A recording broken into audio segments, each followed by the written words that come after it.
So hey guys, I am currently on my way to the airport and I have to leave now because I don't know what this audio is coming to tell me concerning the car. I have to leave now so that we can sort out whatever issue that we found. So let's go to the airport. Away we go. And I got so much style, take your little while to Jackie. Steady switching on them like the jackets in my closet. Fans go yeah, collab and fly.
We're basically waiting to start checking in. Just be waiting.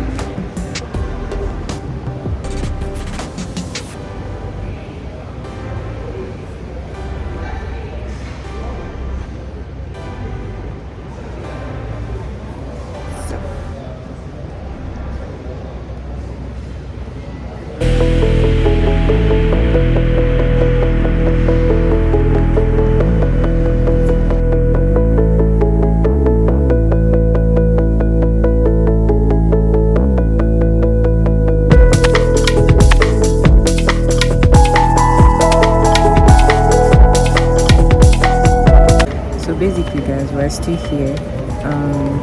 We're supposed to have checked in, and we also have started boarding like since 7:50, but like we just got an information that the substation that supplies power to the Heathrow Airport caught fire, and flights are currently not flying in and out of Heathrow. So we're just here at the airport chilling to get proper information about this whole situation, whether I'm to come back tomorrow or just maybe the flight is for a night then. So we're just chilling. Let's see what happens.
stuff that they put here because the floor is actually cold. So a lot has happened since I got to the airport this morning. First of all, I did not check my mail to see that there was the substation that used to supply light for Heathrow Airport basically on fire today, and it kind of affected every person's traveling today, whether those who are traveling to the UK, within the UK, and outside the UK. So it was just quite a lot because I noticed that first of all when I entered the airport this morning that some of the BA officials were not there, and I was like, okay, maybe they haven't resumed yet or something. But when we started to check our time, it was getting towards our boarding time, and our boarding time was supposed to be like for 7:50, but 7:50 passed, nothing. 8 o'clock passed, nothing, and we had to keep going back and forth asking various British officials what was going on, and they couldn't give us like an exact answer of what was going on. And then we had to hop on the news to start reading a couple of stuff, and part of it was that flights had been cancelled and no flight was coming in and out of in and out of the UK. So we just kind of had some kind of hope that at least something will happen before maybe 12, but hey. So we had to go back to ask questions from the BA officials, and they told us that we had to wait, that they would lodge us in Transcorp Hilton Hotel. So them lodging us here is so that in case anything happens, they're able to carry each and every one of us together. And all of us are kind of having this thing, okay, maybe by midnight we'll fly, which I doubt is going to happen, or next day. So we came into Transcorp Hilton not quite long, and they took us to a room where we had to sign some couple of things, where they had to scan my passport, and after that they just assigned me to my room. So I went to drop my luggage and all that there, and I went downstairs for lunch. Lunch was amazing and everything, but we just kept on reading the news and seeing different information and all that, and we're just praying that BA comes up with something for us so that at least we have some kind of little hope, because money is on the line, because I've booked various hotels where I'm going to stay during my period there in the UK, and it's just a lot. It's quite unfortunate that such a thing happened like this, or like they always say, in all things give thanks. Sometimes we can't really force it. We cannot always understand why certain things happen, but we should always be thankful to God. But right now, I just want to take a shower, relax, and kind of wait for whatever information they have in store for us later today. If not today, maybe tomorrow. So guys, your girl here is extremely tired, and I just want to rest my head. Yeah, I just really need to rest my head. So guys, please don't forget to subscribe, like, and hit the notification bell to know when I upload new things here on my channel. So I'll be seeing you guys later, and yeah, let's have some fun.